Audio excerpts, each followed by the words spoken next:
We could devise a little experiment where we take your forecasts and then give some of them straight, give some of them randomised, sometimes give Virgo, the Pisces forecast, etc., and then ask people how accurate they were. Yes, that would be a perverse thing to do, wouldn't it? It would be, yes, but I mean, wouldn't that be a good test?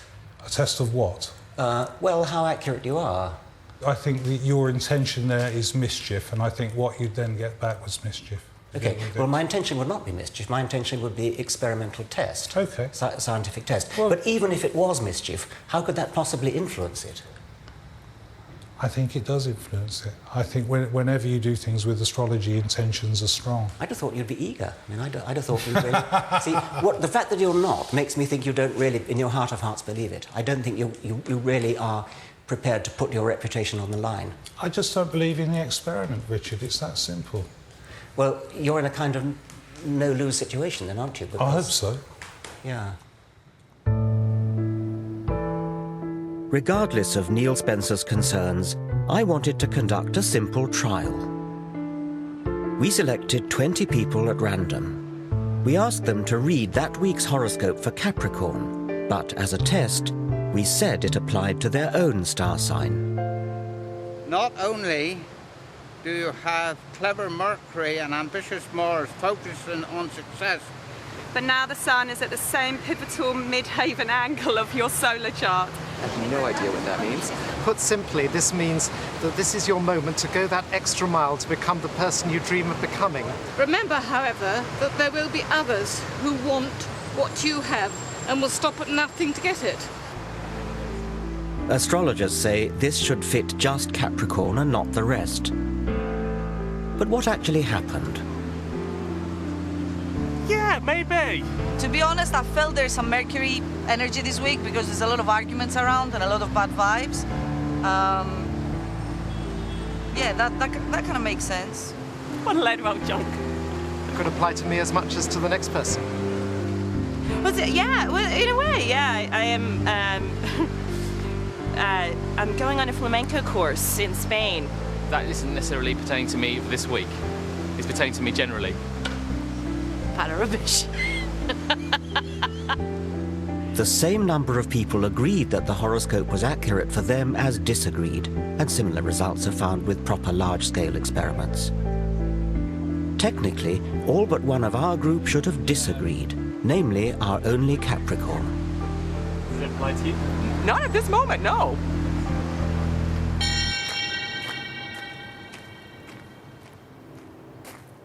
Am I taking this too seriously? I believe astrology misleads the public, denies scientific progress, and belittles our universe. There's a far richer way of looking at the cosmos. Astronomy is a triumph of the human intellect, a real science, constantly enriched by new evidence. Forget about the astrologers' charts with their constellations and planets moving in and out of this house or that house. Go into a real observatory and look at the Milky Way, or go out into the country on a moonless night. Just lie on your back and gaze up at the stars.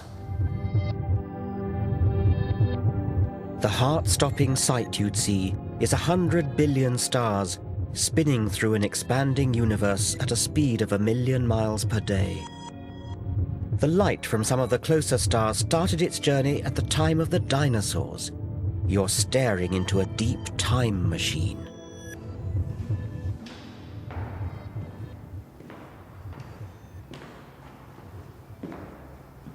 And yet, even as science unravels these natural wonders, our society is drawn to the slim pickings of supernatural belief. Half the British population now say they believe in paranormal phenomena.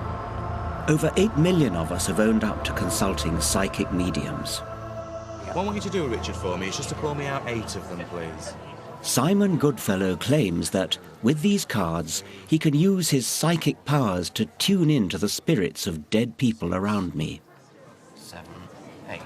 These voices from the past can apparently give him a glimpse of my future. Lovely, Richard, thank you. Now, I feel he's giving me the initial G with his name, OK? Now, I feel with this man as well, I feel he was a family member, and I also feel very strongly it was something to do with advertising that was in, something to do with newspapers with him as well. Now, I do feel with him as well, he's telling me about changes that are coming up in your life at the moment. I see total changes in how you're working to how you will be working in the future. The word Simon seems to be fishing for is retirement, the obvious next step for most 60-somethings.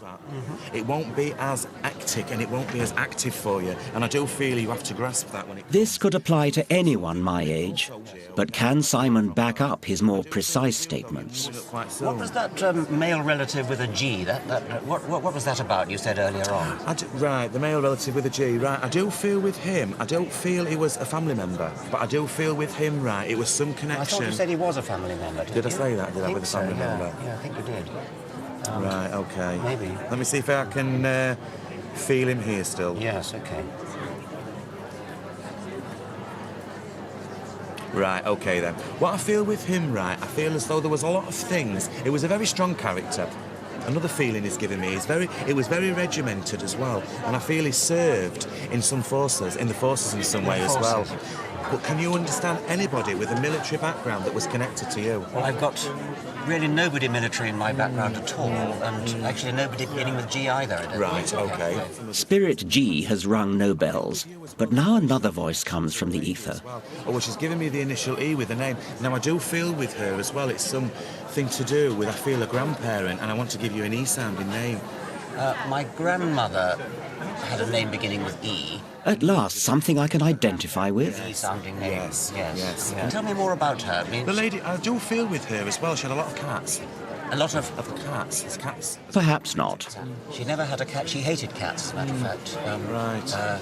She liked dogs, but she hated Right. cats. Well, I can understand. Not everybody, though. What you've got to also remember with this as well, not everybody can relate to everything that a reader will say. No. Not everybody. I mean, I've had people like yourself who have... Extraordinary claims require extraordinary evidence.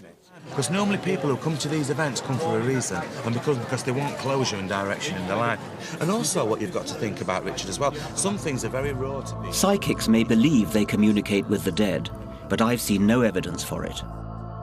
My concern is that for some people, this superstitious nonsense can be far from harmless fun. If you've lost somebody dear to you, and I'm trampling all over those memories by telling you that they're here now saying this and that, I mean, that's none of my business, and if I'm just doing it because I can earn some money out of it, I've known cases of people that have lost a child that's so dear to them, and they cannot get over the fact they've lost the child and become addicted to these...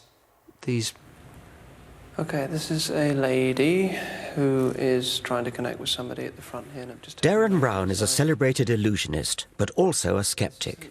He makes clear his performances depend simply on mental tricks. She looks very, very elegant, and there's guilt on her part, a feeling of guilt. I think your father passed when you were very young as well. Is that right? He gives me the inside intelligence on how a psychic medium might exploit entirely earthly trade secrets. They're using a skill called cold reading, which is a way of communicating information to somebody where it sounds like they know everything about you and they can reveal facts seemingly about your life and describe your character in a way that you'd be amazed by. Whereas in fact it's a linguistic trick or a set of linguistic tricks where they're saying words and you're constantly supplying the meaning yourself, but it can be very convincing. She's asking about, I want to say Charlie, Charles. The psychic will, if it's with a group of people, throw out a name. And someone she left behind? Now, that name could refer to a person in the audience who's living, or it could refer to someone that's died, or it could be a friend of the person. It really could be anything. So it's up to somebody to pick up on it and turn it into what they want it to be. Is it another relationship that you had? Sorry? That's my ex-husband's name. And of course, if they say, yes, that was my husband, then the reader can go, yes, that's right, he's here, he's saying he still loves you, or whatever that is, and they turn it back into, make it sound as if they were saying it was your husband, when in fact it could have been anybody, it could have been the name of the person that was sat there.